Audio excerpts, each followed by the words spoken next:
This Week in Virology, the podcast about viruses, the kind that make you sick.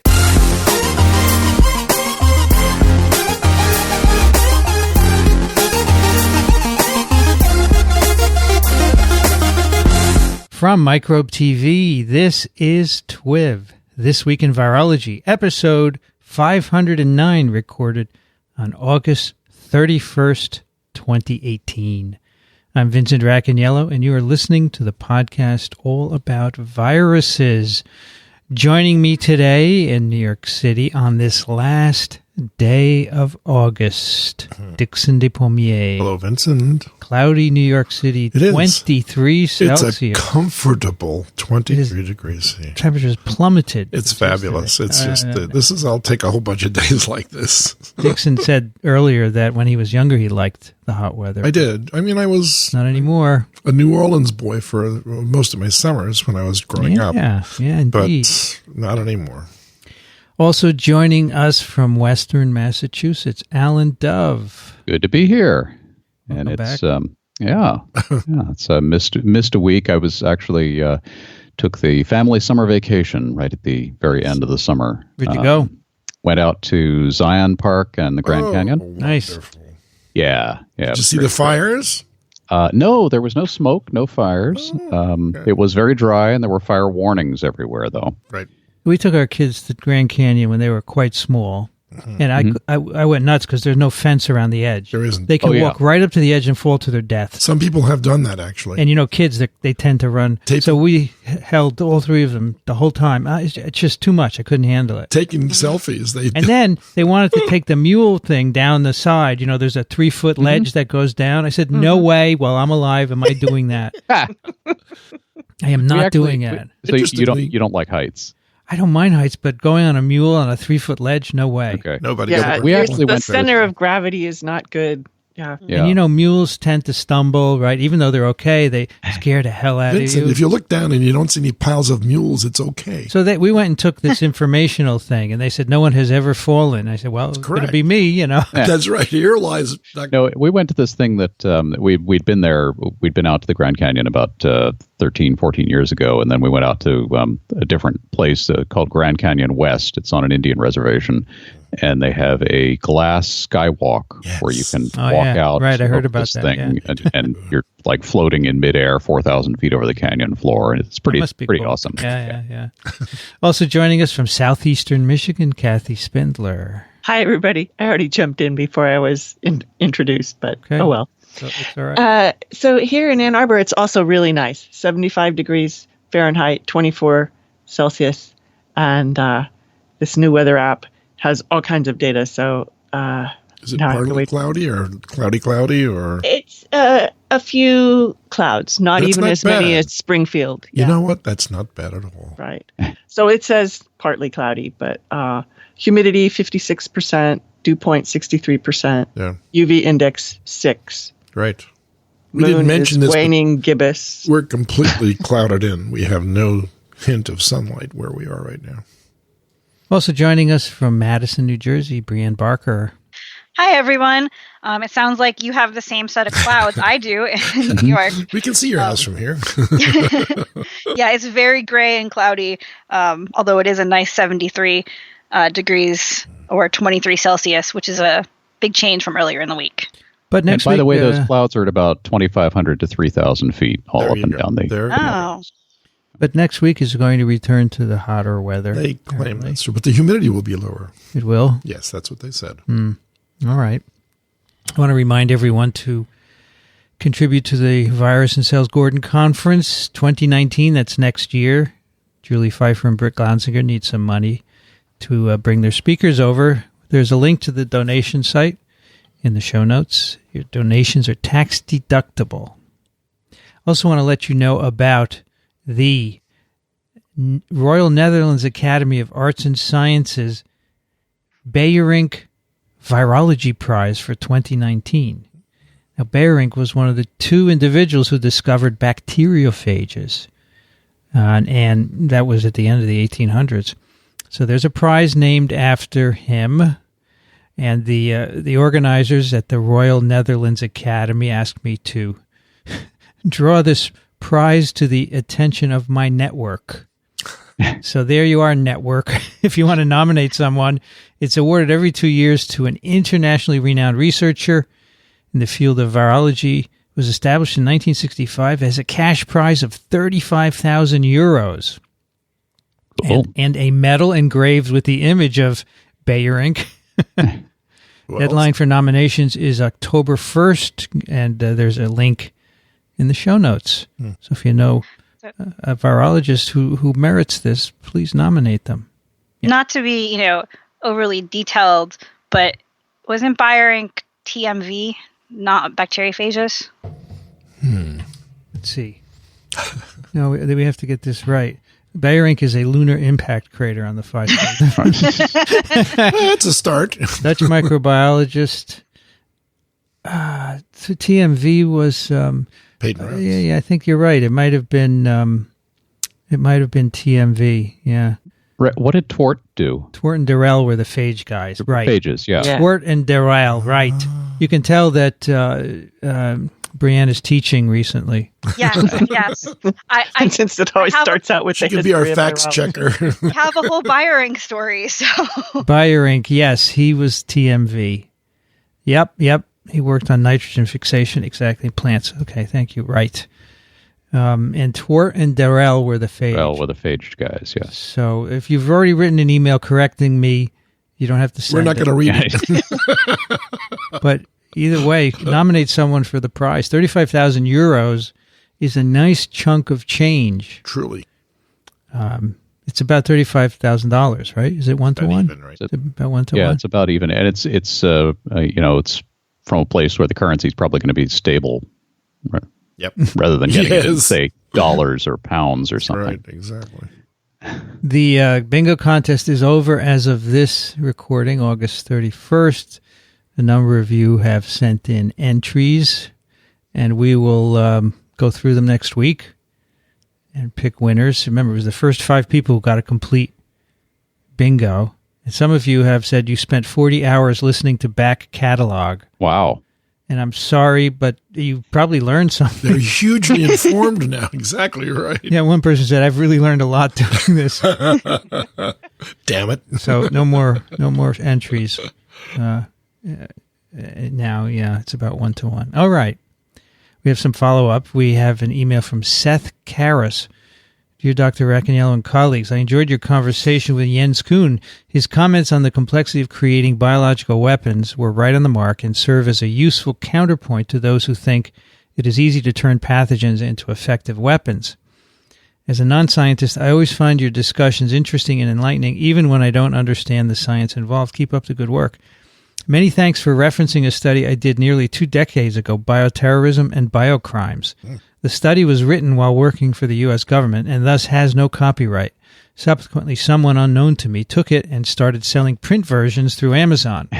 There is no reason for anyone to pay for it. It is available free of charge as a PDF, and he gives the URL, Bioterrorism and Biocrime, which, of course, Jens mentioned. I put a link to the Amazon initially, and then I changed it, of course, after I got this email. One additional comment, having spent considerable time researching the history of biological warfare, I have grown intensely skeptical of some of what is written about it, especially about its pre-modern history.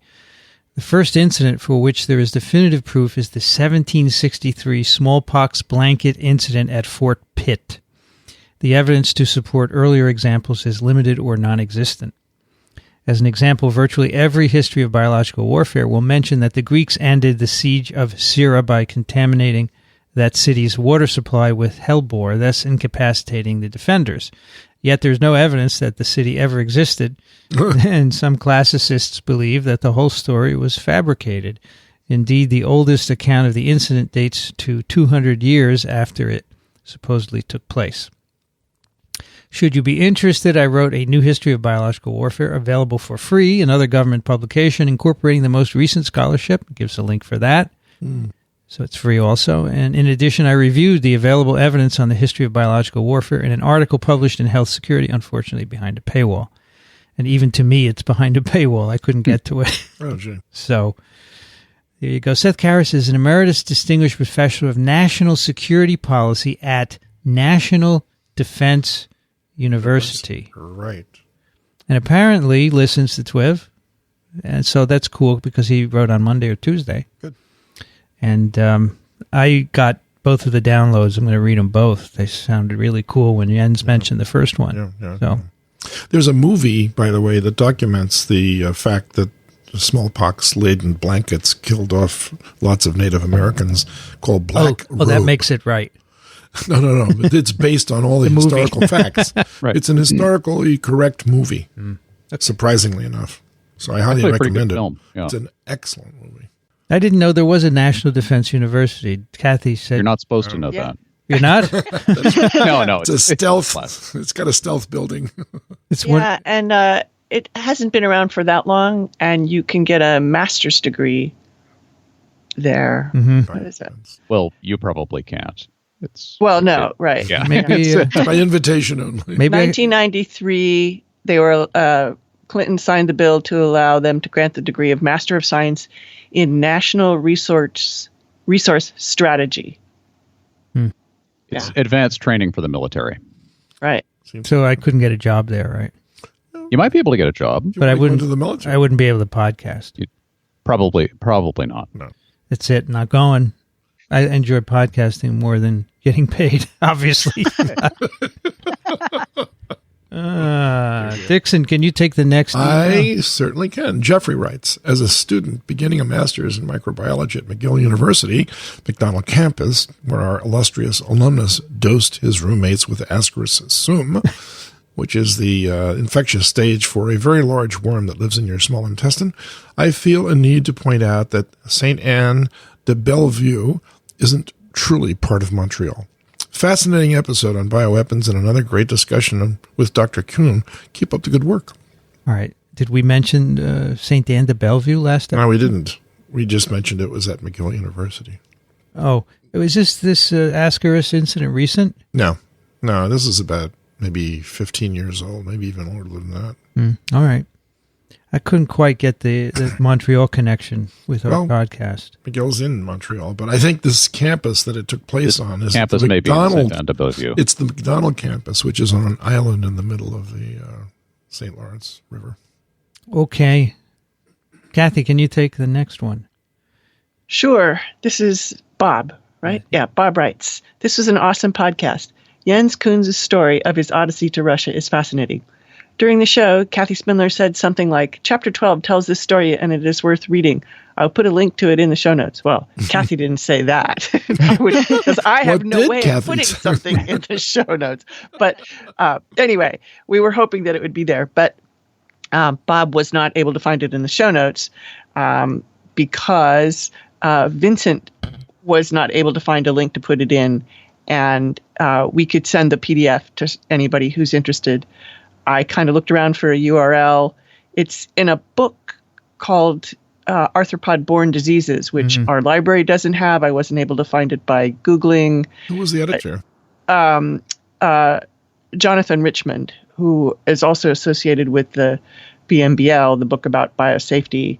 And this was published by the American Biological Safety Association. Oh. But anyway, I went to their website. I looked all over there. Maybe Jens has a way that it can be linked to it, but I'll ask Bob Quads. Maybe he knows. Yeah, I couldn't find it. And Sunday morning when I was doing this, I figured Jens is not going to answer me in the 10 minutes I need. How old a book is it? 2003, right? 2000. That's pretty recent. Yeah, I think I sent Bob the PDF. Yeah, I was hoping you did. Because Jens had given us the PDF, but I didn't think it would be appropriate to post it. But if someone wants it, we'll send it to you. I think everything else we could find, and I linked to. Alan, can you take the next one? Sure. Jason writes, Dear Vincent, Rich, Kathy, Brianne, Dickson, and Alan. I wanted to thank you all for the great discussion about our manuscript on poxvirus membrane fusion last week. The whole lab, avid TWiVers, really enjoyed this. I just wanted to briefly answer a few of the questions that came up during the episode. First, the trade-offs between super-resolution cryo-electron microscopy were briefly touched on. I'm a huge fan of cryo-EM and like to think of super-resolution and EM as complementary approaches. Cryo-EM has been invaluable with regard to solving virus structure and cannot be touched with regard to resolution. However, if you're willing to take a bit of a hit on resolution, there are two main gains with SR microscopy. First, because these techniques are rooted in fluorescence microscopy, you readily gain molecular specificity, which is most important when mapping protein localization in complex or polymorphic viruses. Second, these techniques are compatible with live cell imaging. This means we can actually visualize virus assembly and maturation in real time. In other words, we can add molecular specificity to the phenotypic descriptors provided by EM. In fact, I think correlative cryo-EM and SR microscopy, exemplified by Kay Grunwald's work, will provide the next paradigm shift in our understanding of virus structure and assembly. Next, it was asked if the fusion polarization was unique to poxviruses. As pointed out during the episode, a similar phenomenon has been observed with HIV. Given the energy barrier of full fusion, we suspect viral fusion protein polarization will be revealed as a common feature of envelope viruses once other virus fusion proteins are visualized using super-resolution techniques. Then Alan asked if it was possible to use these super-resolution techniques to map the protein architecture of smaller viruses. Briefly, the answer is yes. DStorm, a single-molecule localization technique featured in the paper, can achieve resolutions of 20 nanometers. If combined with single-particle averaging using Virus Mapper, one can couple that resolution with protein localization precisions of plus or minus 5 nanometers. So while Vaccinia is a very big virus, these techniques can work on viruses in the 50 to 100 nanometer size range. Finally, it was suggested that an add-back of soluble A27 to A27 negative virions may result in repolarization of the fusion machinery to the virus tips. Excellent suggestion. Although I suspect that the virus membrane will not be fluid enough to allow for fusion protein repolarization, A27 add-back may partially restore fusion protein clusters and might even speed full fusion kinetics. We will for sure give this a go and keep you posted. Thanks again for the great episode and all the best. And I'll let you know if I got the grant. Right. Just a joke. They're going to do it, Dickson. Look at that. No, Reviewer number TWiV. Great. That's terrific. Good so the smaller virus is cool because we were talking about that. And yes. so it'd be interesting to see if it's polarized on other viruses. Absolutely. Definitely. And finally, Brianne, can you take Eric's? Sure. Eric writes, "Hi, Vincent. I finally figured out how to listen to podcasts on my car radio. Welcome to the 21st century, right? So I've been enjoying listening to TWiV. You may or may not remember that I was a guest on TWiV many years ago. On a recent episode, there was discussion about the clustering of viral envelope glycoproteins and whether this has been reported for viruses other than Vaccinia and under what conditions. Indeed, HIV-1-ONV has been reported to cluster in a manner that linked to virus maturation. We reported a number of years ago," and then he gives a citation, "that HIV-1-ONV-mediated fusion is suppressed in immature virions, but is activated upon virion maturation. The explanation likely lies in the observation made by the Krauslich lab," another citation, "that virus maturation induces ONV clustering. This presumably increases the number of ONV trimers available for CD4 co-receptor binding and membrane fusion.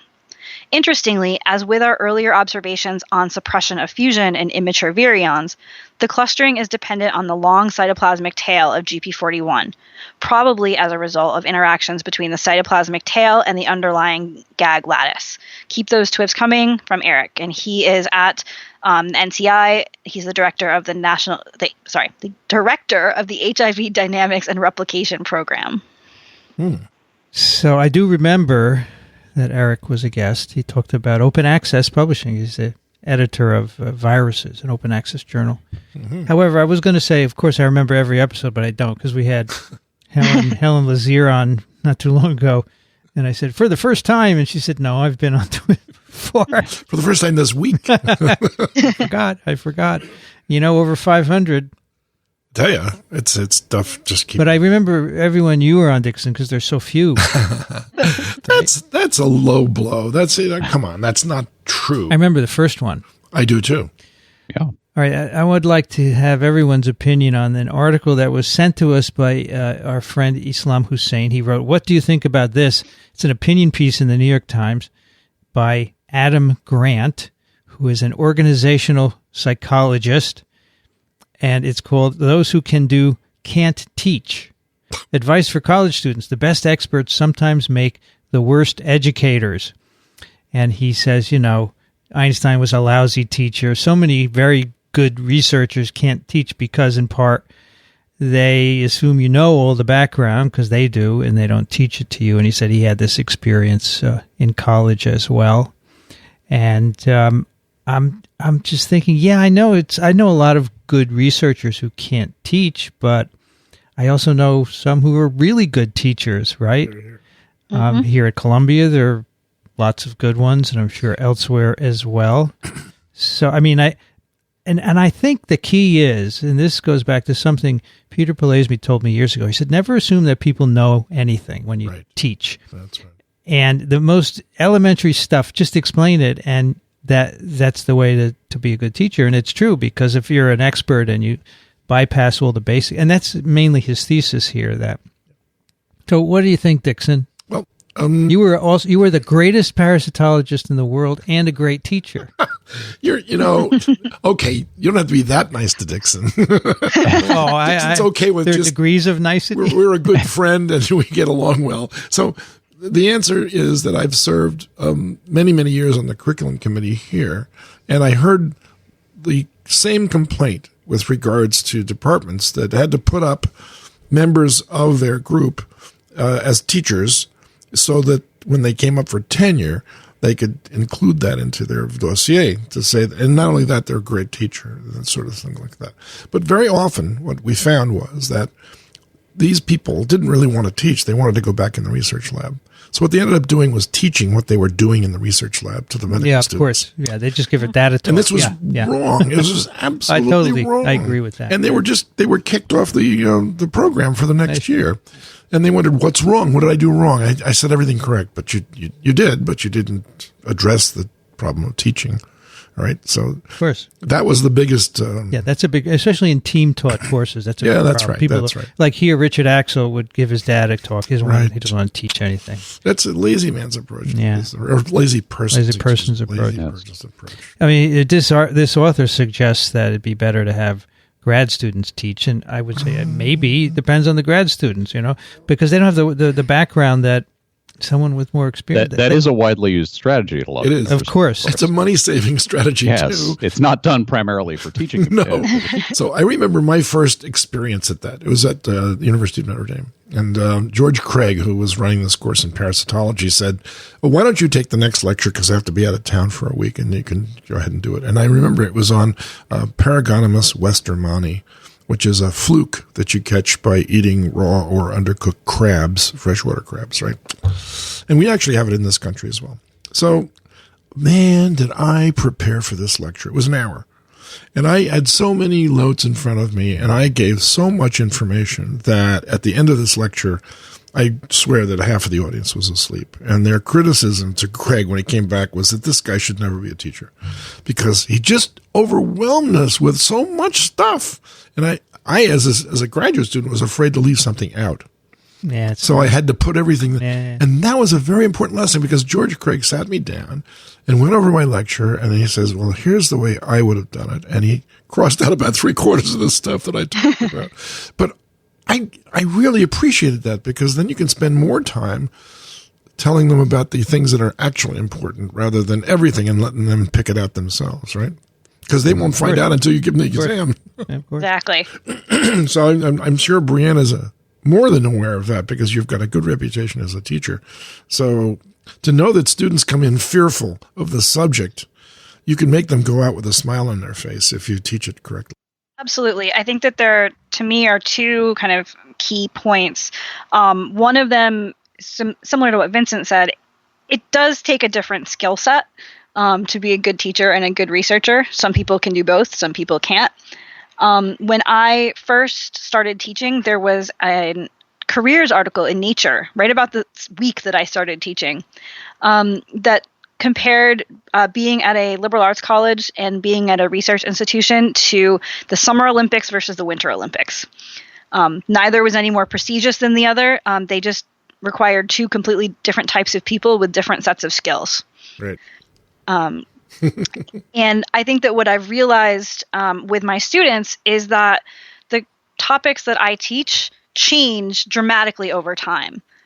And so I don't need to teach them every detail because, frankly, half of those details might have changed by the end of the semester. I need to teach them the process of thinking about how to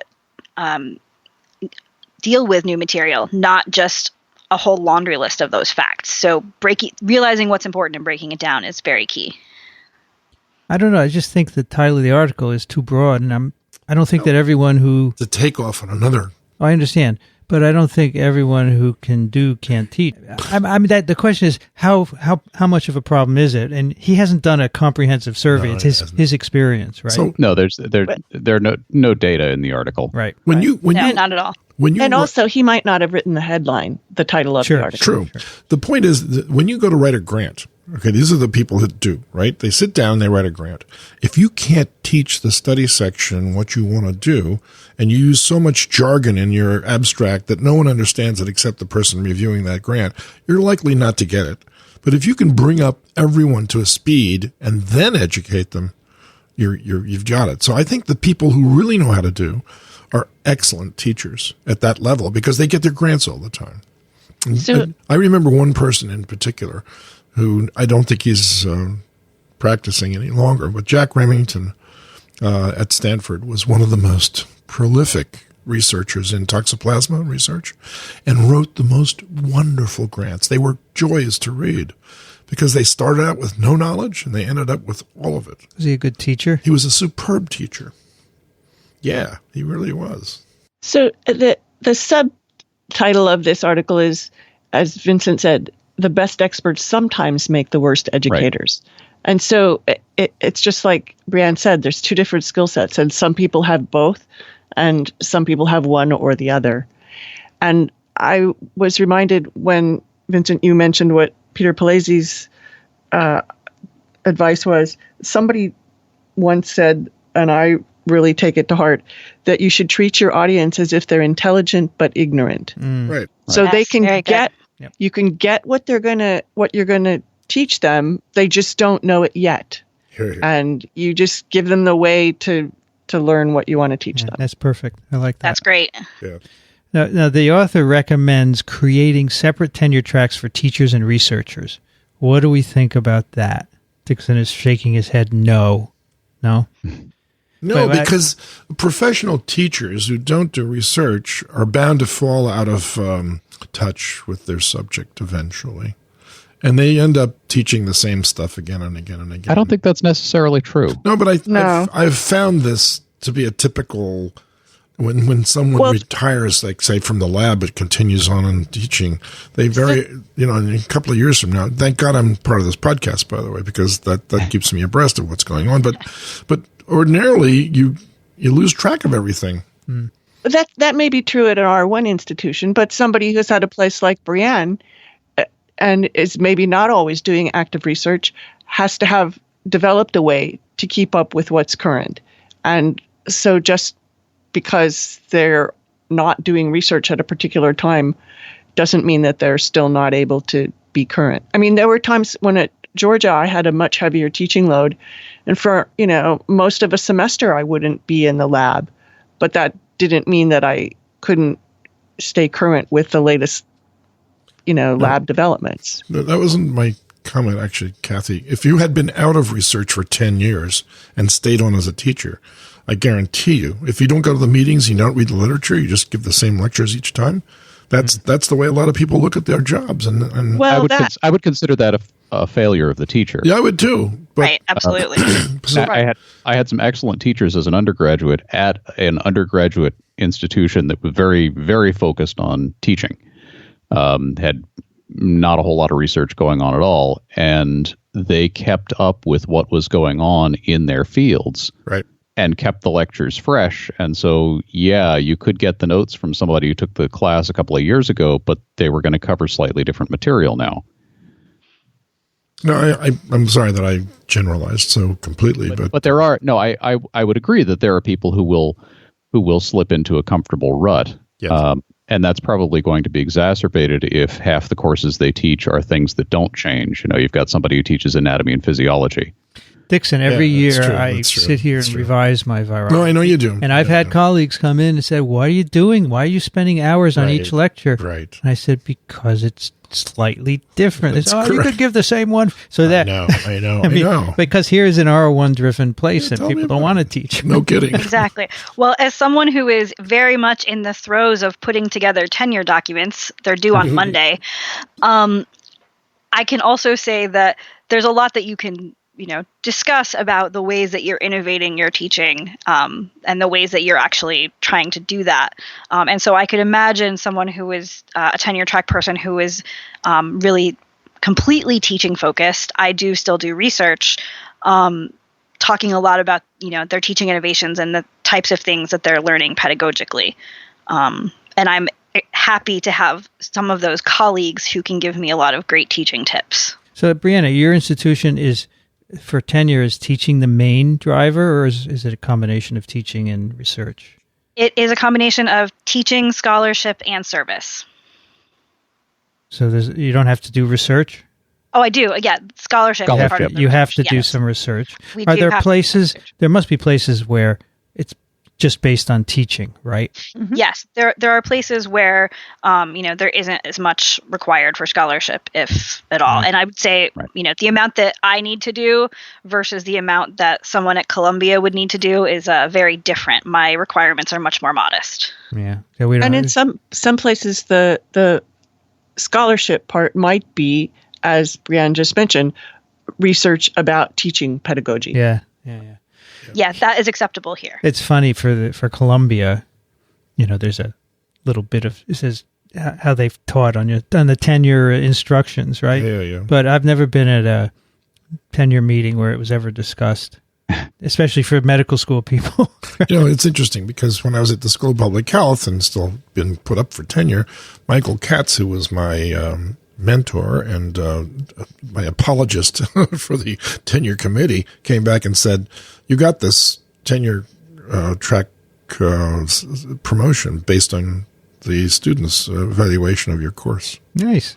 I already had a grant. I mean, that wasn't the problem, but they said that this actually convinced them that you were going to be a permanent resident of our group.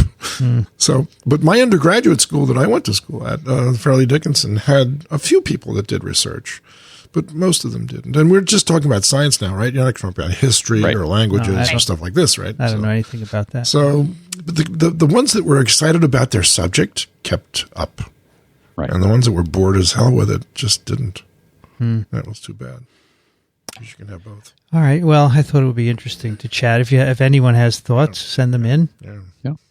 We have a couple of papers this week that are actually preprints over at BioArchive, and we mentioned them last time. In fact, Jens brought them up, and I was very excited to hear about them because I'd been looking for them for a long time, and they came out earlier this year. And they are all about expanding the RNA virus genome size beyond. These are NITO papers. They're neato. No, Very Zito.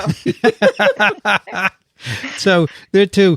The first one I want to mention is a planarian nidovirus expands the limits of RNA genome size. We have Amir Saberi and Anastasia Gulyaeva, which are the first two co-authors. And the last author is Sasha Gorbalenya. And this comes from the University of Illinois, Leiden University, Canadian Mennonite University, and Moscow State University. And the reason I mention this is because, and why I was excited last week when Jens mentioned it, is because I met Sasha last summer at a nidovirus meeting, and he said, I found the biggest RNA virus genome. He was so excited about it. I said, are you going to publish? He said, yes, as we're writing it. And I kept looking, and I never saw it, and I didn't see it in BioArchive. I missed it. This isn't just a bigger RNA virus. This is 25% bigger Very than the big. other viruses that are up to that level, And right? so then when Jens mentioned it, and then at the same time, there's a second BioArchive paper, which is called Expanding the Size Limit of RNA Viruses, Evidence of a Novel Divergent Nidovirus in the California Sea Hare with a 35.9 kilobase virus genome.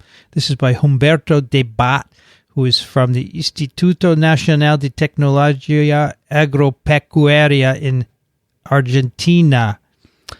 And who is the sole author. He's the you sole don't see that very often. No. No, not at You all. do not. And so these both have bigger RNA virus genomes than we know of, but the planarian is the bigger one at 41.1 kilobases in size. Nidoviruses is the definition. I mean, it's the taxonomic level is the order. That's correct. Right. So it includes families of Corona, Arteri, Roni, and Mezzoni viridae. Yes. And Coronaviruses are nidoviruses, probably the ones people have heard about. right? Except Right. if you listen to TWiV 445, Yes. which was the nidoviruses episode in Right. June of 2017. And Sasha mentioned this very briefly on TWiV 497, which was recorded at Europic. He was one of the panelists. And I asked him, what's the biggest RNA virus genome? And he laughed. But there were other people there, so we didn't have time just What was the biggest one before these two were discovered? So the biggest one, curious that you should ask, because the discoverer of that was Mark Stenglein, and it is called ball python nidovirus, 33.5 kilobases. It infects ball pythons. And Mark was on TWiV, not to talk about that particular virus, but he's into snake viruses. He talked about an arena virus Right. of snakes. And so that was the biggest, 33.5. And now we've got the 41, which is pretty Now, cool. since Rich isn't here, we should do the nidoviruses are positive strand RNA viruses with envelopes. With envelopes, pretty large genome. So here's the cool thing about why this is exciting. The average RNA virus genome is about 10 kilobases, right? And that's thought because, all polymerases are error prone, but RNA polymerases don't have correction mechanisms. However, the nidoviruses have a nuclease that has correction function, a proofreading exonuclease. And this apparently has allowed those viral genomes to get bigger. However, it hasn't gone above. In fact, Sasha points out that, we've had this explosion in sequencing for the last 20 years, and the size of DNA genomes have gone up tenfold, but the size of RNA virus genomes have only gone up 10%. So what's going on here? He said, and one of the possibilities is maybe we haven't looked in the right places. Correct. Because we don't sample everything. There's a kind of an evolutionary question here. If people believe that the RNA world came first and then we developed the DNA world, Right. there's a gap there. Because if we think that happened through a viral intermediate, that you go to bigger and bigger RNA viruses, and then eventually you switch over to using DNA as your genome, the smallest cellular DNA genome that people have determined is 200 kilobases. Yeah. And the biggest RNA genome of a virus, a nidovirus, is, before these papers, about 30 kilobases. So there's this big space. How do you get from the 30 kilobase virus to a 200 kilobase cell? And presumably there's got to be some intermediate in there if that's the route that was taken. Correct. If that's And Sasha was very excited last summer. He said, this completely removes all restriction on size of RNA virus. He was very excited. I said, so how big could they get? He goes, who knows, 100 kb, 200 kb, who knows? He's very, very excited. It's great. And so maybe there are more out there. Dickson, you just told me, the last 200 meters of the ocean has more life than anywhere else? That's right. And we don't sample that very much. The most diversity of life is between 200 feet below the ocean and the bottom of the ocean. Between 200 feet below the surface and the bottom. Yeah. That's a big area. It's a huge area, but depending still. on where you are, right? Yeah. But, we don't know anything about that zone except that it's got a enormous range of life forms. I told Dickson I'll go and sample, but it's kind of deep. 200 No. feet is deep. You got to hold your breath a long time for that one. No. Well, here they looked in two different places, but both papers are mostly bioinformatic, although the Planaria paper has a little bit of experiments, but Yes. they searched the databases. The Planaria paper also had a grant. The Sea Hare paper had no grant support. Yeah. Right. So the Sea Hare one is the one written by a single author? Yes, single author, Yeah. no grant support, just He just A went guy to the sitting at a databases computer. Yes. and figured this all out. Yeah. Figured this out. Yeah. A single-stranded author.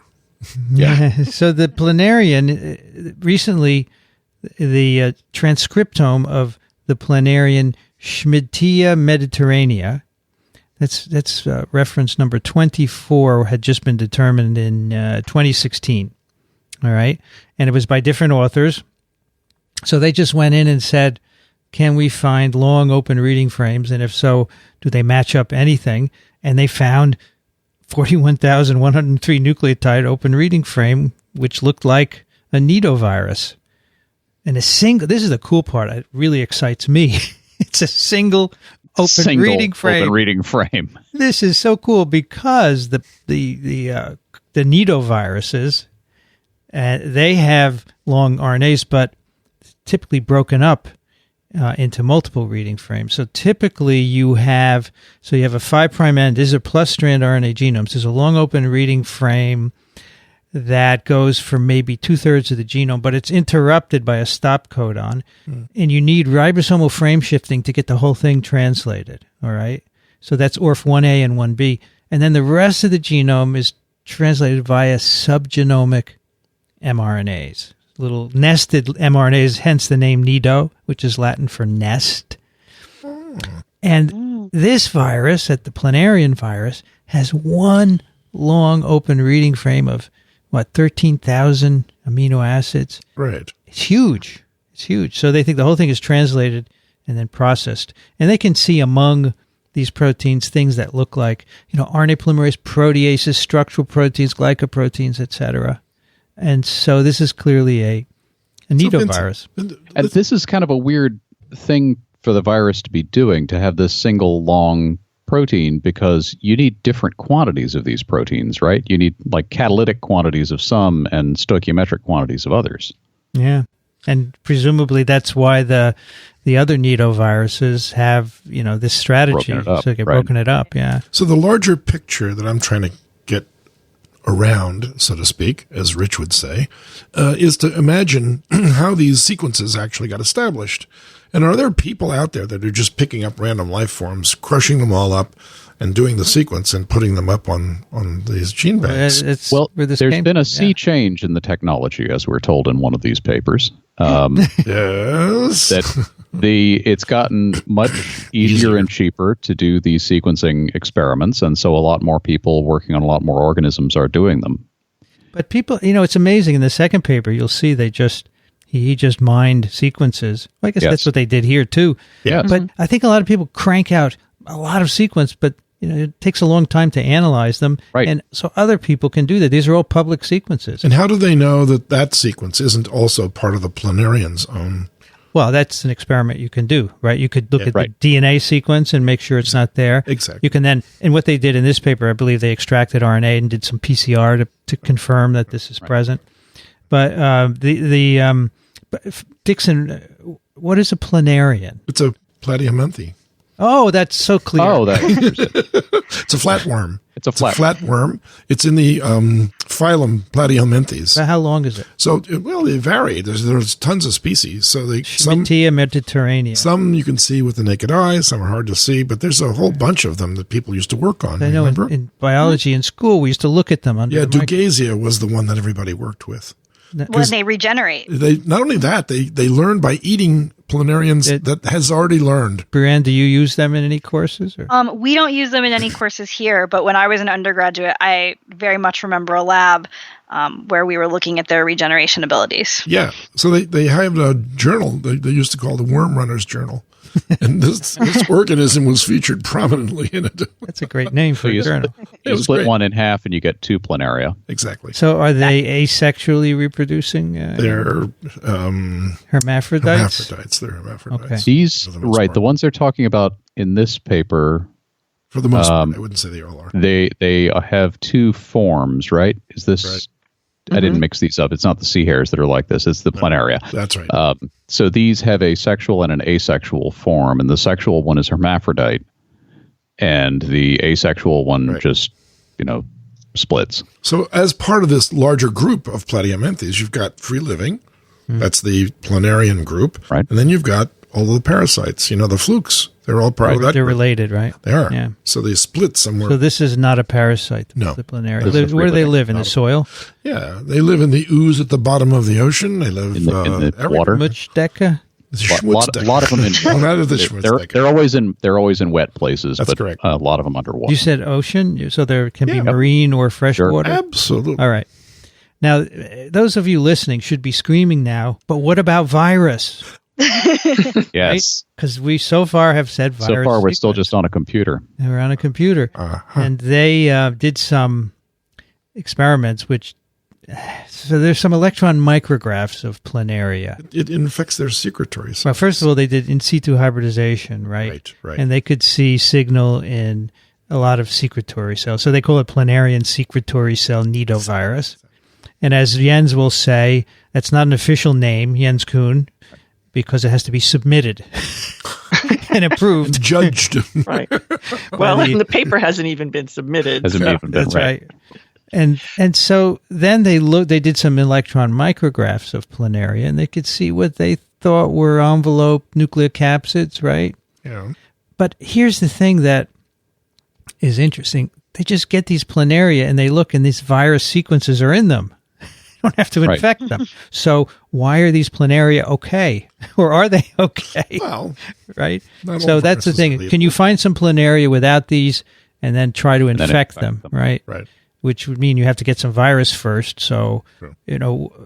grind up a planaria and No, try and purify the particles. No, they'll eat them. the uninfected planaria will eat a chopped up piece of planaria. Right. Oh, they eat each other? They do. Sure. Well, and in the soil, they eat bacteria and fungus. That's their version of education. That's exactly right. Maybe that's how it's passed. Food for thought. So anyway, there was no virus here. There's sequence and there's evidence of something in the EMs, and there's even less in the other paper, Yeah. right? Right. Yeah. And since I divide by binary fission as well as sexual, Oh. you can imagine how this is just transferred from generation to generation. Yeah, so that's an interesting question. If you went out in the wild and got You wouldn't need planaria, to, would you find this in what fraction of them? they wouldn't need to have a mechanism for transferring the virus. Or would they have different viruses? And if you look at different Right. planaria, because this is planaria, Schmidtea mediterranea. This opens an enormous can of, no, dare I say. Yes. I could do this. Flatworms. I could do this. Absolutely. Yeah. You betcha. I'm looking Yeah, for something like this to do the rest of my career. Take a cup of the Hudson River and get some planaria And out my of it. dean would say, Racaniello, why at a medical school are you working on planaria? And I say, you never know where discoveries are going to You don't. Why was you Eric don't. Kandel working on sea hares? That's right. It was Right, you- memory. It was model looking at organisms. memory. It was looking at memory. That's right. I think it would be very cool to work. It's probably easy to grow planaria, right? Piece of cake. I believe so, yeah. Easier than sea hares, as we'll see in the next paper. It's true. And I would think it would be fun to grind them up and try and Well, infect fresh planaria. Yes. That would be the problem. Is grinding with an envelope virus is probably not great, because it might break up the envelope. you think? Right. Yeah, I'd have to That's work not on how that it's transmitted. I can tell you right now. by just eating by each other. No, just by dividing.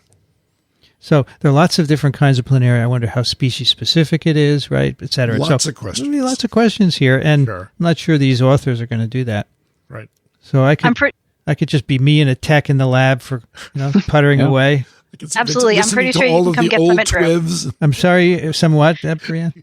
You can come get some at Drew, I'm sure. Some planaria? Oh yeah. Yeah, we have in this many acres of forest. I'm pretty sure you can Sure. find some. I have to learn how to grow them. His backyard I'm sure that's probably easy. is loaded. As my son would say, just look it up on the internet. That's right. So the other thing that I thought was interesting is that they did a phylogenetic analysis of this sequence with other nidoviruses, and they think that these came from nidoviruses with multiple orphs that fused to make this big one.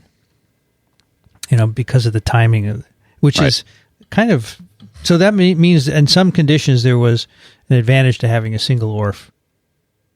And it's still around nowadays, right? So, anyway, that's that one, and that's big, and I think why not have bigger? You just have to look for them, right? In weird places, Right. And they make a case for the fact that this one, the ORF1b, has increased so much compared to the ORF1A Right. and the 3' ORFs Right. that when those catch up by also expanding, that may be why Sasha was saying, there's no limit, or it can be a lot bigger. That's right. That's right. Also, ORF1b is where the proofreading function is in nidoviruses, right?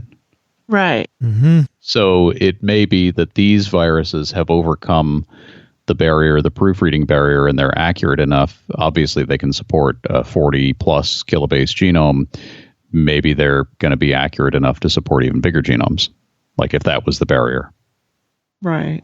Mm-hmm. So do RNA viruses have RNA editing? No.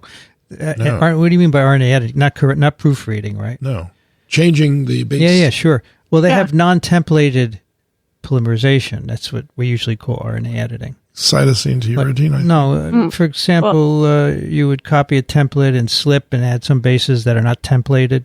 It happens in paramyxos, Ebola viruses do that. Okay. Well, trypanosomes Yeah, edit their trypanosomes do it. RNAs and stuff. Or do you mean things like methyladenine, Yeah, I do. like Stacey Horner talks about? I wouldn't know the name of the person, but yes, She was on that sort of TWiV thing. in Atlanta. Okay, that sort of thing. And that modification, as far as she said, Kathy, it's done by cellular enzymes, right? Has to I be. believe so. Yeah. Why does it have to be? If you got a big enough virus genome, you We might. edit our own RNAs, so why wouldn't it take advantage of something that's already there? Well, but viruses like pox viruses pick up host genes and modify them and Sure. do the Or maybe viruses. or mimes even bigger, right?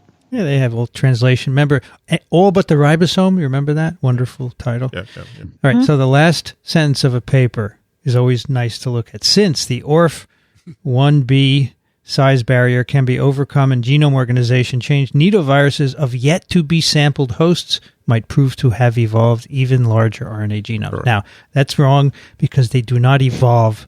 That's an active process. Doesn't happen that way. Right. However, They're selected. it's their paper. Right. I read one of my colleagues gave me a paper to read here this week, and it's full of this viruses evolving this and that. And I said, "It's this paper. I'm not dealing with it." So given the proofreading gene, which prevents mistakes, is there an upper limit to RNA virus size? That's the question. That is the question. How- And how would- Sasha said it's very big. No, but Sasha's just guessing, just like everybody else. But are there any restrictions in your mind that would prevent an RNA Actually, molecule from the- getting larger? The second paper looked at that. Go ahead, Kathy. I was going to say it also depends on how good the proofreading is. I mean, Right. is it perfect? Yeah. So The proofreading would have to be, I assume, as good as the proofreading for DNA viruses of comparable sizes. So there's no pudding at the end of this? I was just thinking that was going to be a title. So, Dickson, in the second paper, they say in the discussion there is a correlation between small genome DNA viruses and high rate of mutation. In evolutionary terms, mutation rates could be associated not only with polymerase fidelity, but viral biology, genome architecture, and replication speed. And they also point out that even double-stranded RNA viruses. So some people say, well, single-stranded RNA is fragile. It can't get too long. But the length of double-stranded viral RNA genomes is also about 32 kb when you add up all the segments. So it's just not just that it's breakable, right? But it's an Right. interesting question. Okay. I think there's big ones out there just waiting to be found. Just have Absolutely. to look for them. It's an easy call. Come on. It's a cinch. So that it's a cinch. I don't know why this is such a conundrum. It's so Well, Dickson, we have only because sampled about 0.1% of all life forms on the planet. it's expensive. Right. And so we have to sequence all of the rest of them. Well, not that Right. many.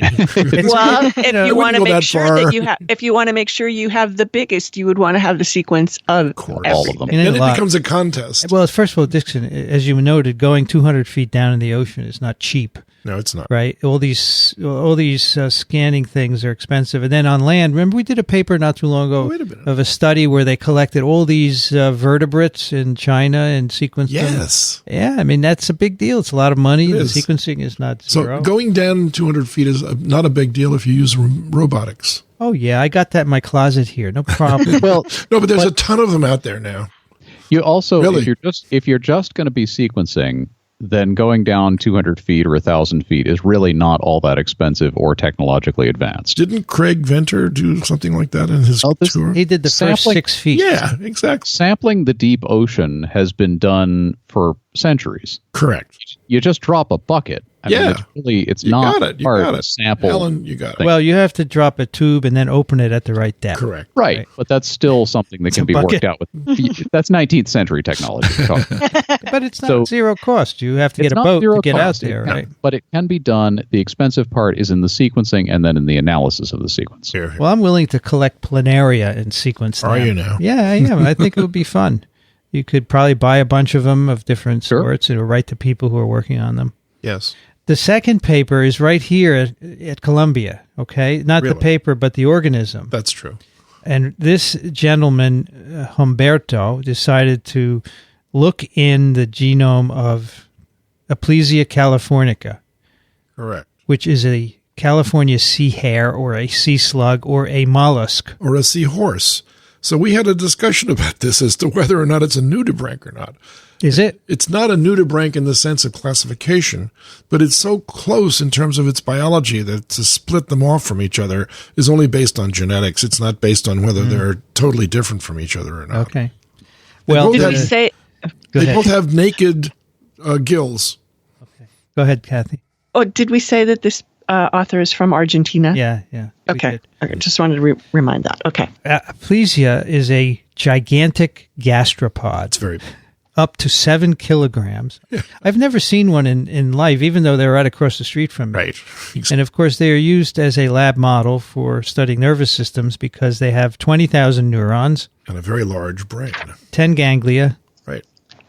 Up to 75 centimeters long. When I read that, I said, whoa, out loud. And giant nerves. That's a big hair. That's big mollusk. That's right. And Eric Kandel, of course, has spent his whole career working on Aplysia. It's true. For memory and mapping responses to neurons and so forth. Exactly. And after I read this paper, I felt like emailing Eric. I said, "Do you want to collaborate? Because they grow all these Aplysia. Did you ever? You don't want me to collaborate with him? We'll get to this. Okay. They grow them in tanks, right, Dickson? They do. And they have neurons that are at least a millimeter in diameter. Huge. Their brains are. You can see them. Huge. That's right. It's interesting. Well, their brains aren't that big, but their neurons are. So the gastropods in general have very large, accessible neurological systems. Right. Because I remember the squid being described when I was even an undergraduate. It says one of the largest. Yeah, but it's a mollusk. It's a mollusk. So this individual, Humbert, yes, he took every available RNA sequence at NCBI, the database. 164.5 gigabases of sequence from 117 next generation sequencing libraries of RNA. From Aplysia, right? From Aplysia. Aplysia. Because he never really says that directly. So right. Wanted to make that clear. He wasn't sequencing, taking all the sequences. And he said, he didn't just download the entire database. He picked just Aplysia, which is pretty, it's 165. It's still a lot, yeah. Gigabases. It's pretty low. And he did computational ways of looking for open reading frames and then getting them and then blasting them against a database of viral proteins. And he pulled out a 35.9 kb transcript from a single cell RNA-seq library from a single neuron called an interneuron called L-29. One neuron of Aplysia. And this was it's a nidovirus, just like in the other paper, but it's smaller. And of course, this author says it's the biggest one we know so far, but he didn't see the other paper, of course. So now it's the second biggest one. But this one is interesting because it has 2 open reading frames. It has the ORF1AB that we talked about. Then the second half or the second third of the genome is another complete open reading frame. So he thinks there are 2 polyproteins that have to be translated, and how the second one, I don't know how the second one is accessed. We don't have any information from this, but that's different from the planarian virus, and it's different from all the other nidoviruses as well. Although I think there's one precedent for this in a virus called Beihai nido-like virus 1. It's 2 large ORFs encoding 2 polyproteins. Right. And he even thinks that the sequence of that is not complete. Yeah. Should be revisited. That's right. And so he doesn't do any wet experiments. Let me say that because I don't want. Right. You can do computational experiments, of course. And this looks like a nidovirus. The right proteins, protease, polymerase, glycoproteins, etc. He says, what tissues of Aplysia is this in? So you can go and sort out the sequences by tissue, right? People have made single cell sequencing libraries, and you can. So he finds that it's in a variety of different tissues, and it seems to have a propensity for neural tissues, which I think is pretty interesting because you can imagine it might have an effect on nerves. Yes, but or maybe not. Aplysia, I'm going to guess that neural tissues are overrepresented. Yeah, that's good. Database. So probably that's true. Yeah. That's what this organism has been studied for. That's right. So That's right. I think there may be a bias in the database there. Well, I think it probably infects a lot of different tissues of Aplysia. So- right. Right. That's what he found. Again, coming at this from a non-virological standpoint, Yeah. I'm in the lab. I've got this organism. I'm interested in its nervous tissue. I'm going to sequence the neurologic tissues to get some more information as to whether it does or doesn't change over time, and when I do something to it, and I get all these extraneous sequences. What do I do with them? I just put them in the gene bank. I don't explore them. I'm not interested in knowing what they are because they're not involved in my research. Is that true? Well, they're using it for their own purposes, Yeah. but they're putting it in the public database, which is great, so anyone can use them. No, but why don't they do that? But they can't do Because everything. you can't do everything. Can't do everything. You could come on. You could have an you undergraduate can't. do that. You No, could have you an can't. undergraduate do this. No, Not really. You don't think they could have sequenced the? Think about the number of hours it took this computational biologist to go through designing all these algorithms and putting the data together and figuring out what was going on. And if you assigned, if Eric Kandel assigned a graduate student or even an undergraduate to doing that, that's time that person has taken away from the primary research that he's got grants for. I got it. So he found transcripts in chemoreceptive areas, salivary glands, gills, heart, other muscles, hermaphroditic glands, ovotestes. Rhinophores and tentacles. Rhinophores. That's wonderful. Tentacles. That's the name of the. Come on, Kathy. So it's in a lot. So here's the thing. Again, he didn't. Do all Aplysia have virus in them? Can you cure them of it? Is there any effect? So lots of interesting on questions. behavior. Or is this a virus? Are there virus particles? Who knows? Right. If these viruses affect the behavior of this organism, Yeah, all of Eric- that past work is doomed. Yeah, because maybe some of the animals I were know. uninfected and some were infected. It's exactly what Umberto says. Exactly. That you might have to reconsider all the OMG. literature. Well, you have to take away his Nobel Prize, right? Well, or give it to another one for discovering the difference. No one's ever taken away a Nobel, have they? Yes, they have. For what? There was someone who got a Nobel Prize for discovery that the vitamin A, I think, was a particular sequence, and it wasn't. Oh, He took it away. But they got the Nobel Prize for it. And then because there have been several people who've won the Peace Prize and that led their nations to war. I would love to take But they those didn't get prizes taken away from them. I would love to take those away. Love. So Humberto says this is the first virus of Aplysia. The But first. as I said, it's a sequence. We don't have a virus yet. Right. Wouldn't you be surprised if it only had one virus? Oh, it's going to have more Yes. for sure. Of Right. course. Of Well, course. This was a very specific search for RNA viruses, right? Here's another question. Yeah, he looked at RNA. I am sure that there's a ton of EM work done on Aplysia. A ton. Sure. Why haven't they run across these virus particles? Well, maybe they didn't recognize them. You can go back into some old literature, and people have done this, and you see virus-like particles, and they weren't noted at the time. Yeah. Exactly. So that would be an interesting However, thing to go back kind of and the look same, at. Why don't we the do same that? story with the sequence data. Yeah. You're looking for what you're looking for, and you get your I got it. results, I got it. and then you put the importance of these databases is that Sure. obviously since nobody can do everything, you put your data online, and then somebody like Umberto comes along, or the other team comes along and can mine those data and find more information out of yeah. them. Yeah. One thing that I found a little surprising is that in the figure where he shows the open reading frames and so forth, he doesn't and he doesn't mention it in the text, at least that I could find. He doesn't mention identifying sequence corresponding to the proofreading enzyme. Now, based on the other paper, it should be between the HEL and the MT gene, the XON gene. And but if this is a virus and it's this big, then it must have that proofreading enzyme. Yeah, I would should be there. postulate, but he didn't mention that at all. Yeah, I think once these papers are published, it will be really interesting to see how closely related these two viruses are to one another. Obviously, they don't have that here since they probably didn't know about one another. Right. Mm-hmm. Well, these went up earlier this year, so both groups can have already done that, probably. Right. Yeah. But the reason for putting it up. So these raise a lot of interesting biological questions, right? And so the question is, should I work on Aplysia or planaria? Probably planaria would be easy. I don't want to have fish tanks in the lab. You should work on whatever pleases you. Yes. Wow, that's good. You're very sharp, Dickson. Or just ask yourself what planaria from. See, exactly. That's right.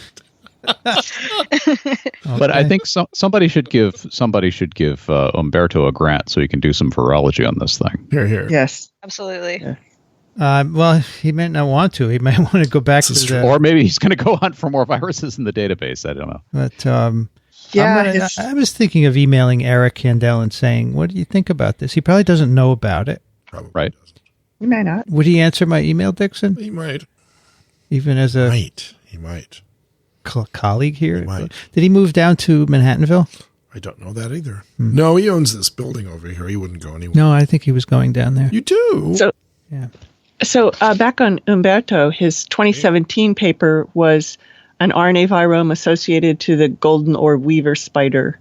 Oh. Cool. Nephilit clepipase. So he may just be doing lots of database things. Yeah. Well, he's got a thing going here. I always see weird insects. I always want to get them and extract RNA and sequence it. I found this very interesting one the other day. It's beautiful. It's a moth. It's a moth, actually. It's a gorgeous moth. And I put it on Instagram. Someone identified it, and I said, "What virus is in here?" Right. I think you could do it from one insect. Probably. Because if you can do single-cell transcriptomes, you should be able to do it from... Absolutely. I just should do that. And you'll never run out of insects. No. No. You just don't want to duplicate what's been done already. You might run out of reagents, however. Let's do any other thoughts? Oh, wait. Yeah, I wanted to mention one thing, and that is that I think it's in Umberto's paper that he mentions the fact that probably all of the Aplysias I'm trying to say that there's just like a monoculture of Aplysias, and so that the virus sequences are all from that same. That's right. Like they're all come from the same supplier or something. Was the gist of it? Everybody uses the same slugs. Yeah, he said he saw very little variation in the sequence between the different. It's a lab strain. Yep. Exactly. Yep. So we'd have to look at Aplysia in the wild. Right. Yeah, I think it's easier to get planaria than Aplysia. I think so too. Right. And here's the sentence. You mean wild? Dickson. Yes, go ahead. Yeah, go ahead. In retrospect, it's perhaps worth contemplating the possibility that this hidden entity, present with certainty in samples of more than decade-old studies, might have influenced the outcome of any of the uncountable works published in the last 50 years. Right. Great. That's great. Exactly. That's good. I mean, that would be true for planarial work too, right? I mean, the first thing I would suggest to Eric is if you have tissues from your colony, let's check them for this. They could do it themselves. They don't need me to do that. They could make a primer and do it in situ. But I said, let's take some Aplysia supernatants, see if they're virus particles. I think Aplysia it may be fished commercially. I know it's eaten in some cultures. Yeah. I think it's Aplysia, one of the sea hares. Oh, there you go. I'll find out if there's a disease of Aplysia that's threatening the supply. Threatening the stability of the supply, right? It's associated with a virus. The other thing, it's called Aplysia amnesia. If there's a fishery for it, then it would be fairly easy to get wild samples. Totally. Correct. Yes. So you might be able to just take the subway down to Chinatown or something. That's what Goff did with his clam cancer virus. Right. Well, not a virus. It's a retrotransposon, but he hooked up with people who were interested in something that was messing up the clams. Right. Okay. Those are both bioarchives, so anyone can go get them. Exactly. It's lovely. You can read them, typos and all. Yes. Try and guess what some of the things in the figures are because the legends aren't that thorough. There is some value added by the peer review process. Kathy, my colleague here who sent me this preprint, he wanted my comments before he submitted them. He sent me no figure legends and no supplementary data. So I read it as best I could, and I said, I could only do so much without the legends or the supplementary data, but don't send them to me. I don't want them anymore. I hear my comments on what... It's too late now. Too late. You put aside your hour to do it, and that's it. That's enough. Yeah. But without legends, it's hard. Oh, geez. Impossible. Oh, yeah. How about impossible? But it used to be that well, it depends what kind of figure it is. If it's a data figure, it's hard to know what it is. But, summary figures should be self-explanatory, but They should be. even these are not. Yeah. Yuck. Okay, let's do some email. Kathy, you want to take that first one from River? Sure. River writes, thanks a lot for introducing our paper on TWiV. I'm very glad all of you like my movies. I plan to make some new movies about jelly rolls based on my latest seminar talks about jelly rolls. The topology of the beta strands are really like the jelly roll. As one of the hosts asked about the interactions among the proteins of giant viruses, we submitted a new paper showing that electrostatic interactions play important roles in the giant virus assembly and stabilization. We found 3 different modes of interaction between the pseudohexagonal capsomers, 1 mode with trisymmetron, and 2 modes at the border edge. Our final conclusion is mode 1 is the dominating interaction that stabilizes the capsid and holds the trisymmetron much more strongly than the border area. This is consistent with the 1969 paper when the trisymmetron was discovered and named, that the trisymmetron still holds together when the viruses break apart. Again, thanks a lot for introducing our paper. I'm also excited that Wolbachia warriors are winning the war against dengue viruses. Best, River. And trisymmetron is still a really cool word. I love that word. Yes. Only if you keep it on stun, however. Yes. This relates just not very far back to TWiV 506. And so Vincent had a link in the show notes to River Xiao's laboratory. And that's the one where, if you remember seeing the Cafeteria Rodenberg-Bentz's virus rolling on the ocean, that was one of his movies. So, yes, so that was this paper we did in that episode. Mm-hmm. Now, I noticed, Kathy, as you went along, you corrected the grammar.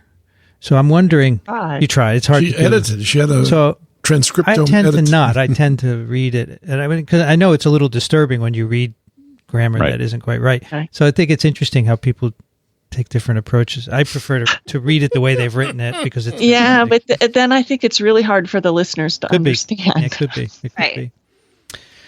All right. Jens Kuhn writes, Dear TWiV team, in episode 507, you covered Ebola virus and related filoviruses. I thought I would weigh in a bit with everything you never wanted to know about these bugs. First pronunciation, Ebola virus is actually pronounced Ebola. Ebola? Ebola virus? Oh, Ebola. Virus. That's right, which is akin to not Ebola. Ebola. So the accent is on the bo. Ebola virus. He even says virus first. And but I know not E. I know how to pronounce virus. Right. Maybe I don't. Ebola. No, okay, so we all say Ebola, and that's not right. No. Should be Ebola. Ebola. Is it Ebola? Ask people Kathy, from Ebola, Ebola? you'll find out. Well, the way he's done the phonetic pronunciation, it is. And as I said, I didn't take time to go review my IPA. Okay. But the other one, the one-word one, is Ebola. So one is Ebola and one is Ebola. And so if you're saying it would be Ebola virus as one word, right, or Ebola virus as 2 words. Which is a place. Oh, it's interesting. But he even distinguishes the second syllable. One, he's got phonetically spelled B-O, and the other one B-O-H. Right. So it might be Ebola. I'm not sure, again, because I just don't know my IPA that well. We have to get Jens to... He'll come back. He'll speak them. Right.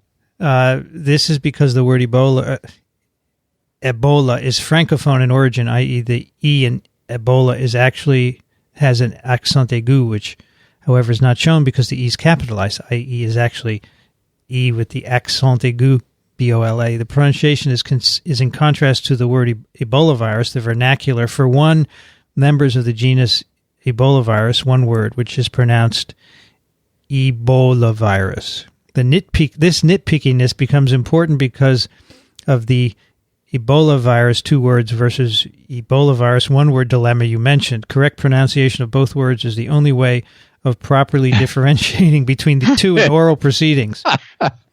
Yeah, I'm not getting it right. So it's Ebola. We are deep in the weeds here, or folks. Ebola virus. Ebola. No, Ebola.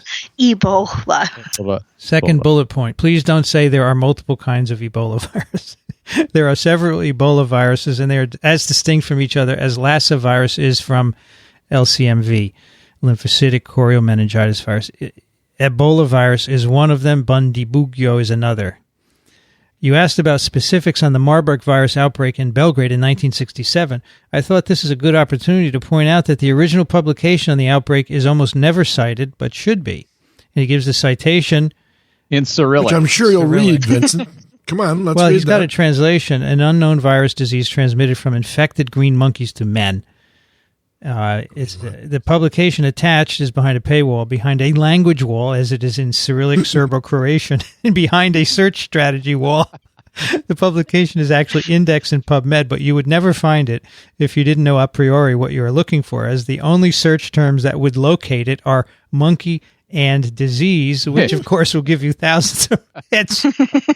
Other important papers like these are not even indexed in PubMed. It's amazing to me that 20 to 30 years back, authors managed to properly cite foreign scientific literature, such as this paper, in the absence of computers and search engines, whereas today people seem to think proper citation is just finding something in PubMed without checking whether whatever was retrieved is actually a primary and the first publication for a particular statement. There were a lot fewer papers back then, though.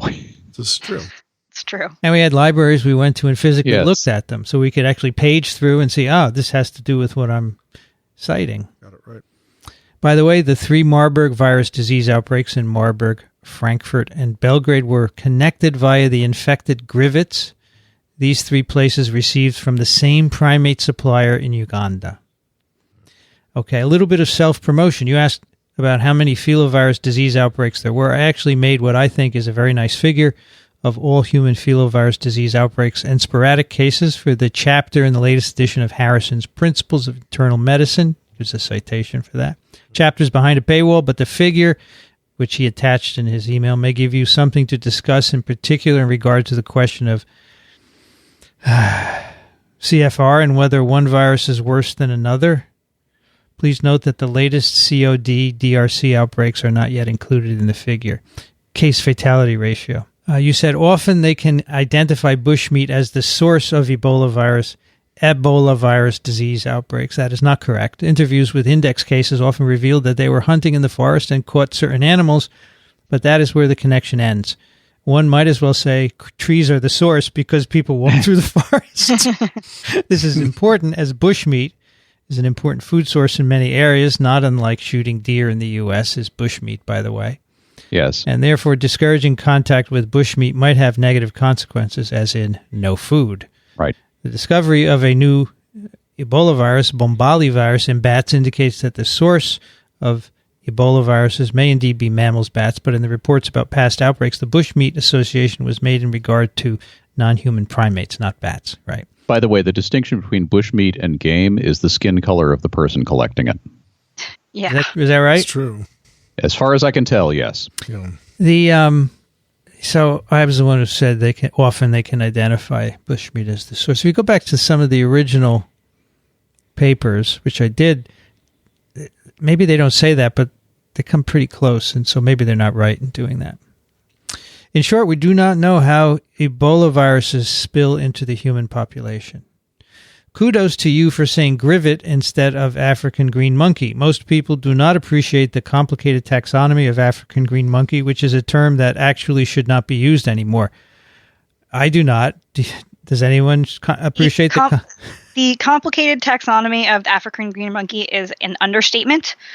Our lab has been doing a little bit of work in looking at immune responses in African green monkeys, and now I know a lot about grivets versus vervets, and and the ways that the species names have changed quite frequently over the years.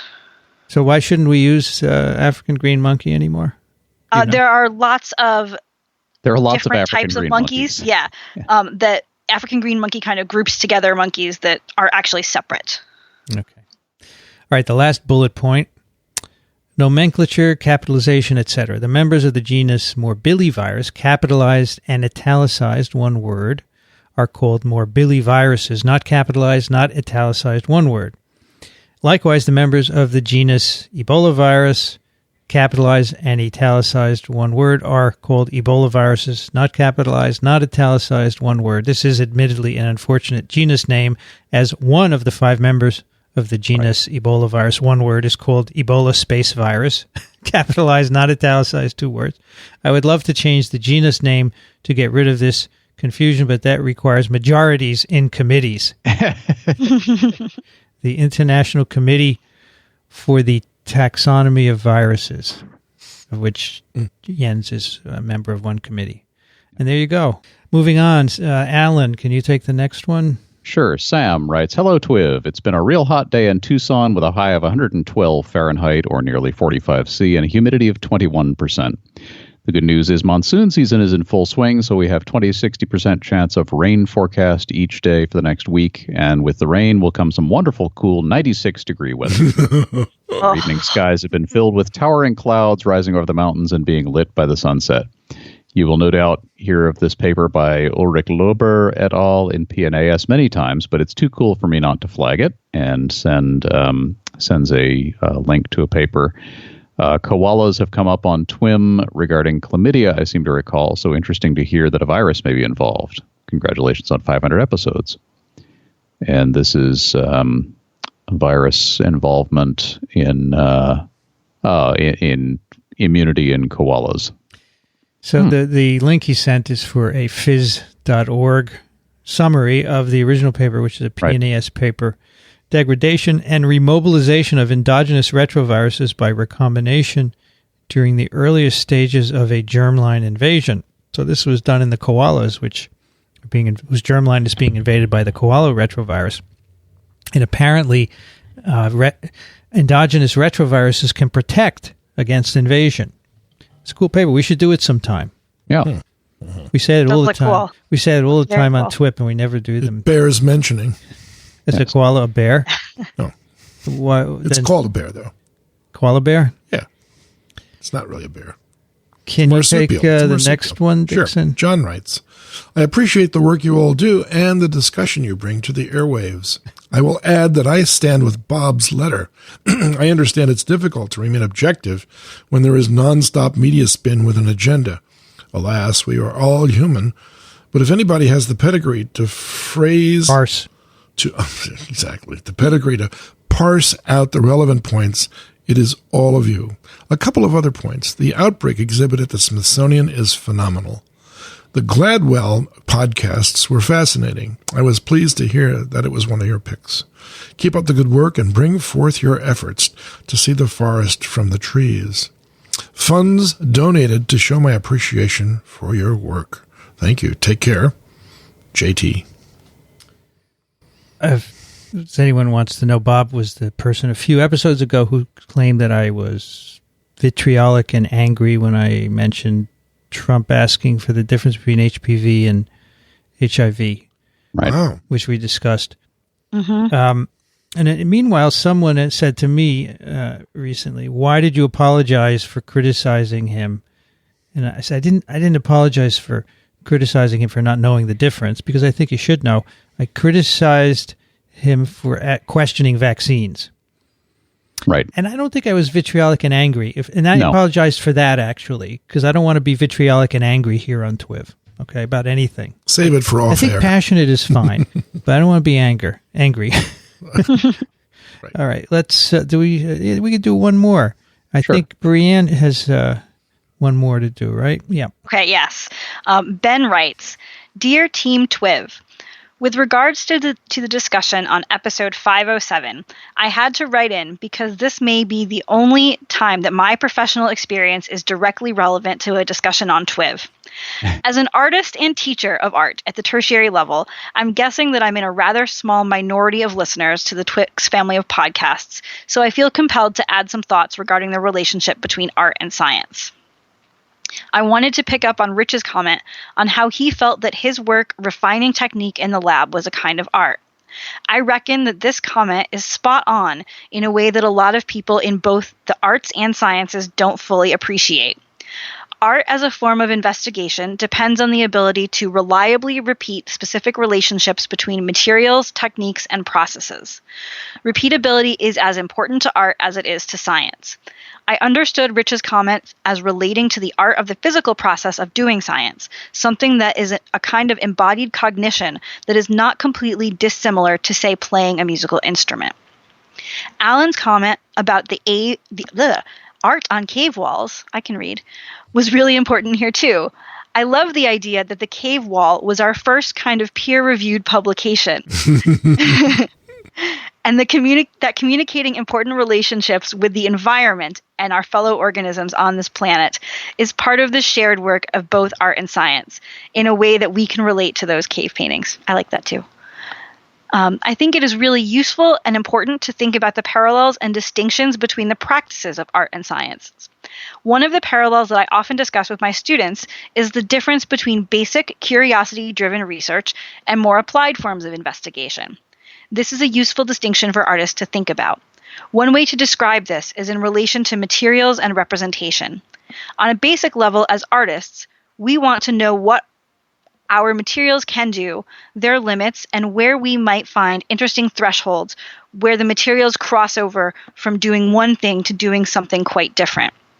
This requires rigorous material experimentation and, like curiosity-driven research in the sciences, can be an end in itself. Recently, I've done this sort of work using laser diodes to burn marks into particular kinds of paper, and he gives a link, with a robotic drawing machine.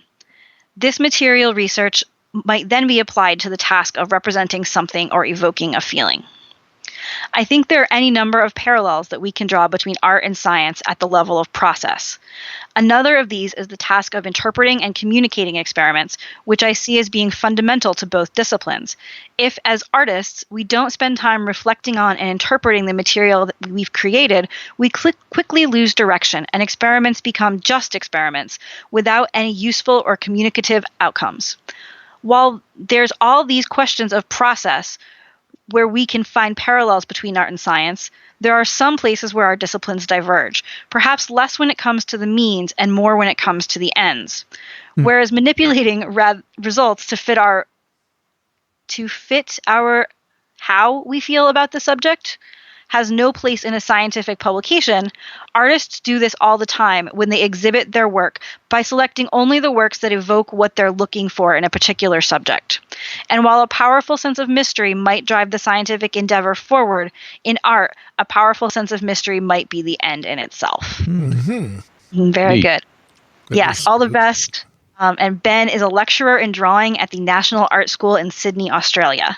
Nice. Got a cool website there. You Very can cool check website. out. Really neat stuff. I'll go look at it. So that sentence there is perfect. Perhaps while there's all these questions of process where we can find parallels between art and science, there are some places where our disciplines diverge, perhaps less when it comes to the means and more when it comes to the ends. That's it.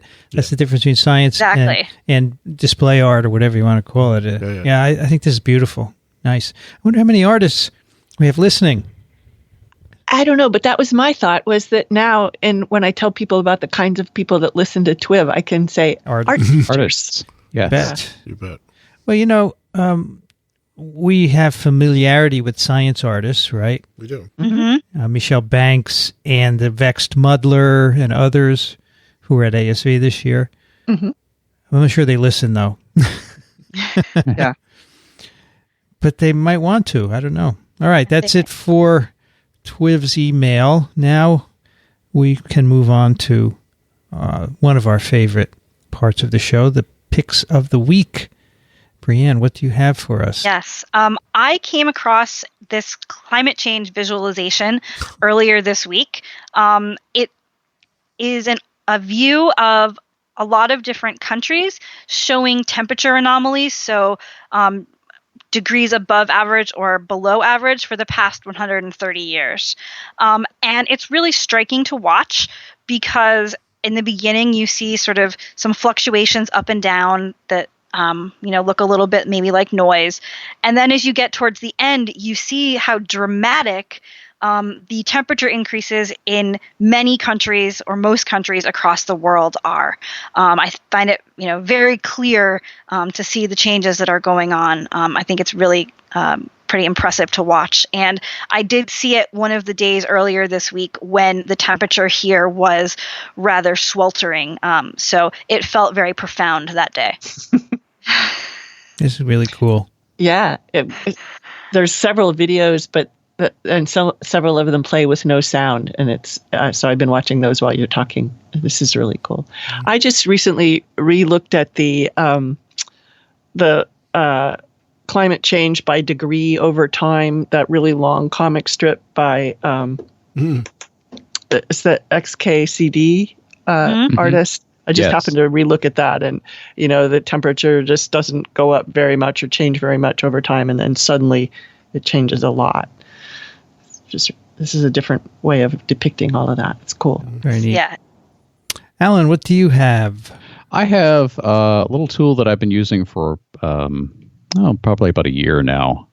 This is a very precise immersion heater, which doesn't sound very exciting, but it allows you to construct a simple sous vide cooking bath in your kitchen. And if you've never had sous vide cooked food, you are in for a tremendous treat. This thing is really, really neat. So by really precisely controlling the temperature, what you can do is you can put, say, a piece of steak in a bag with no air. Sous vide is under vacuum. And then you immerse that in your water at exactly, say, 120 Fahrenheit. And it cooks the steak perfectly rare all the way through. Then you take the steak out, you sear it for about 30 seconds on a side, and you will have the best steak you've ever eaten. Yeah. It's amazing. I've heard of this, yeah. You've probably, if you go to a fancy restaurant, they often have things that are cooked sous vide. It was sort of a nouveau cuisine thing to do that was very, very expensive because in order to do it, you have to have very precise temperature control. As we know, as microbiologists, you don't want a protein-rich solution sitting in a water bath that varies across some temperature range near body temperature. So you need to make sure that it keeps the temperature high enough that you're not going to give yourself botulism. And so that's a big part of this is you need to have the precision control. And until recently, doing that was very expensive. But this thing brings it down to the level that ordinary folks can use. And I thought it was kind of a cool food science thing to do. Dickson, what do you have for us? It's like Brianne and I had the same wavelength with a little bit different take. This is an Earth Observatory website by NASA, and it shows the summary of the fire season in the West. And it's amazing. This was the worst season they've ever had. And last year, by the way, was the worst season they ever had. And so if you go back in time, you can find that every year over the last 10 years was the worst season that they ever had. So when you start adding it up, it's telling you something that you should be listening to. So I would just love somebody who's a climate denier that's in charge of something important like funding for climate science research to just come out and say, well, gee whiz, I wonder if I'm wrong. What would be the consequences of putting more money into to showing whether or not this is actually something that you want to pay attention to? So, did you hear that the for we're not paying attention to? Do you remember the science advisor that president appointed, the meteorologist we talked about? Of course, yeah. Apparently, he's refusing to take a position on climate change. Well, I heard that. Well, after we spoke well of him, then we learned more. This is worse. This is almost worse than the vaccine deniers, but not quite because it affects different groups of people. But you're affecting the whole world when you don't do anything. Of course. Yeah. Right. And so that's really remarkable in that sense, I think. Kathy, what do you have for us? Well, I have sort of one of Rich's nested pick things. First, I started with Physics Girl, and she has a lot of cool videos that she's very enthusiastic and explains things really nicely. And so the first thing that I watched was the projector illusion on a subset of her videos called Everyday Mysteries. And what I like about it is that she said, you can send me your everyday mystery and we'll figure it out and explain it to you. So I have one in mind, but I have to wait till wintertime to really formulate my question well. But then I had to go just back to her site in general. And she has what I really like is this pic about sunscreen and a UV camera. And so she does this video and she puts stripes on her arms of different SPFs of sunscreen. And then she also puts on a zinc-containing sunscreen. So the zinc one is reflective, but the other ones are absorptive. And it's just really informative and really cool. And then she links to two other videos, one by the guy with the UV camera, and his is about the world in UV. And then another one about a whole website by a guy of how to make stuff. And he does this how to make sunscreen from scratch. And it is so much of a don't try this at home thing, but it's hilarious. By the end of it, I mean, I just had tears in my eyes. I was laughing so hard because of all the stuff he was doing and what wasn't working. And anyway, so there's a whole nested set of picks. I really like Physics Girl, the sunscreen in UV, and the projector illusion. And both her sunscreen in UV links to those other two videos, and they all three got together and they're all co-linked. So if you get to one, you can get back to the others. And they're all linked to climate change. Yeah.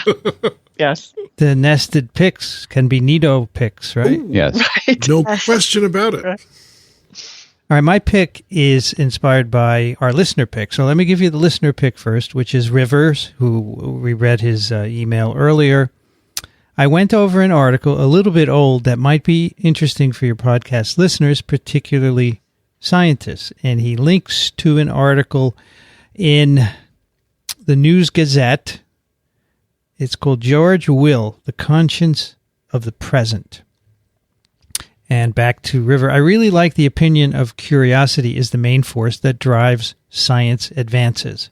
I like the saying that, quote, it has been said that the great moments in science occur not when a scientist exclaims, Eureka, but when he or she murmurs, that's strange. I also really like another sentence, quote, because it is politically expedient to sacrifice the future, which does not vote, to the consumption of government services by those who do, America is eating its seed corn.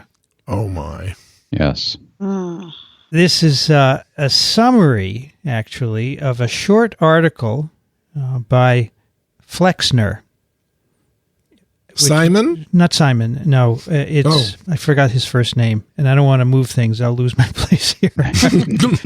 Who is written in the 30s, who said that... Abraham Flexner. Abraham Flexner. Flexner's theme was the practicality of unobstructed curiosity that sails against the current of practical considerations. And so I was curious. It's a nice article, but I wanted to see the original. And, you can go on Amazon and pay for it, but it's available at the archive.org or something like that. The library at some university, I found it for free. It's a short essay, and I'm going to tell you the title of it later. Wait a minute, I think I have the title queued up here. Yeah, so my pick is the original essay. It's called The Usefulness of Useless Knowledge. It's the actual article mentioned in Rivers' pick by Abraham Flexner.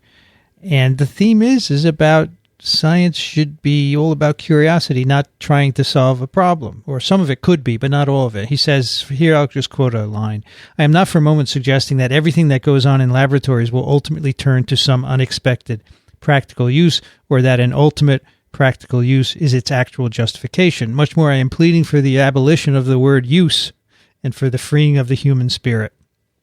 To be sure, we shall thus free some harmless cranks. To be sure, we shall thus waste some precious dollars. But what is infinitely more important is that we shall be striking the shackles off the human mind and setting it free for the adventures which in our own day have taken Hale and Rutherford and Einstein and their peers millions upon millions of miles into the uttermost realms of space, and on the other loose the boundless energy imprisoned in the atom. So this is a thing we talk about a lot, that, the best discoveries come from curiosity. And this is 1934. Right, where he's so convinced of from all the things that have gone on. So this is published 1939, and by the way, the university hosting it is Princeton, the Institute of Advanced Study. That's right, IAS. Right? Yes. And the article is actually winding up toward the end. He talks about the founding of the Institute of Advanced Study and the principle behind it. Right. This is not related to Simon Flexner. It sounds like a smarter brother. Well, Flexner is a common name, I think. Anyway, so it's cool. I'll put the link in. It's very cool. Both the article that River picked, which kind of summarizes this, and puts it in a more contemporary light, and the original article are pretty cool. And we need to think this way. And unfortunately, NIH is not always thinking this way, right? They want more use. I found something in Wikipedia. Abraham had 3 brothers, Jacob, Bernard, and Simon. Simon! And a sister named Rachel. Bingo. Well, there we go. Simon Flexner, who was a president of Rockefeller University, or just a scientist? He was a scientist. No, he revolutionized medical education, basically, by demanding that we do evidence-based learning. Mm-hmm. They have Flexner Hall named after him. Yeah, they do. That's interesting, because the Wikipedia article seems to imply that that's Abraham, that's known for 20th century reform of medical and higher education. Simon Flexner worked on... He made a big report. Simon Flexner made streptococci or staphylococci, one of the two. Flexner. It's Flexner, Shigella Flexner. Sort of what he worked on. All right, but what he did also do in 1930, he announced a vaccine for polio was at hand within a few months. Really? His vaccine was to spray aluminum salts into your nose, because he thought polio was acquired by the olfactory route. Wow. And he set back the field many, many years. Nobody's all right. In a lecture years ago here, I told that story, and Bernard Erlanger, who was an older professor, who you must know, right? I knew him very well. He said, well, that may be true, but he did some good things, too. He did lots of good things. Yes, I know, but this is a polio lecture. Yeah. All right, TWiV 509. Microbe.tv/TWiV. If you listen to podcasts on your player, your phone, or your tablet, whatever, you can search for TWiV and subscribe. Please, that will help us a lot. My favorite podcast player is Outcast or Overcast, which it is today. Correct. Yes.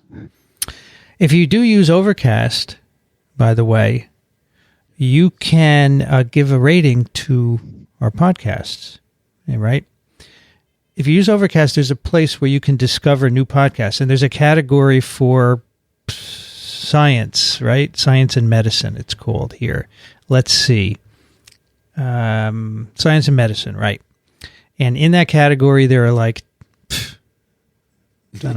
podcasts, and we're not there, because these are the most recommended podcasts by people.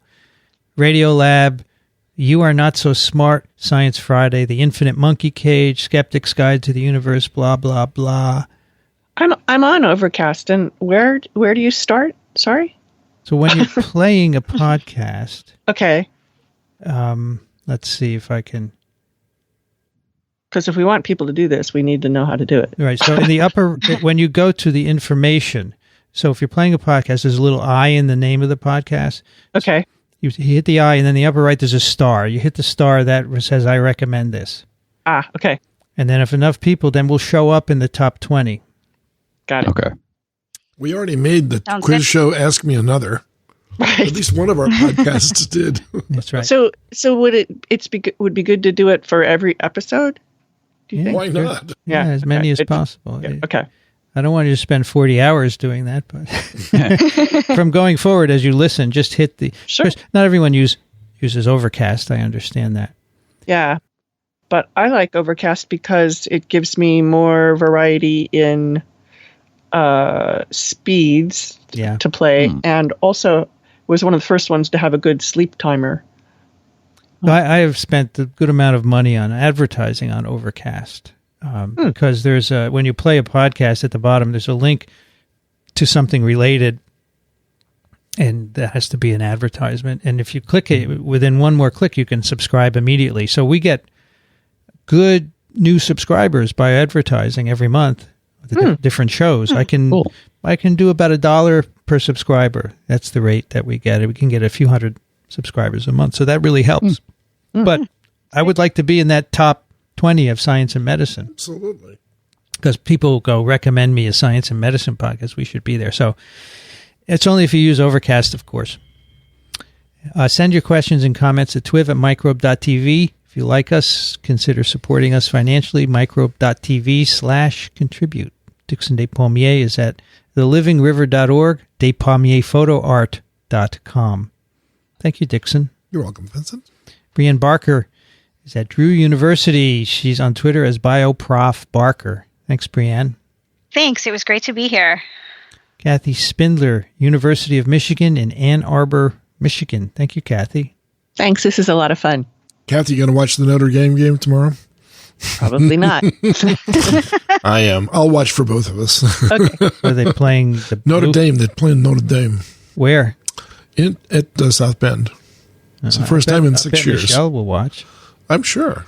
Yeah. I'm sure it's a classic. Alan Dove is at turbidplaque.com. He's on Twitter as Alan Dove. Thanks, Alan.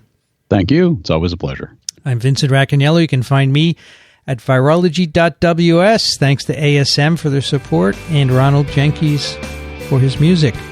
You've been listening to This Week in Virology. Thanks for joining us. We'll be back next week. Another TWiV is viral.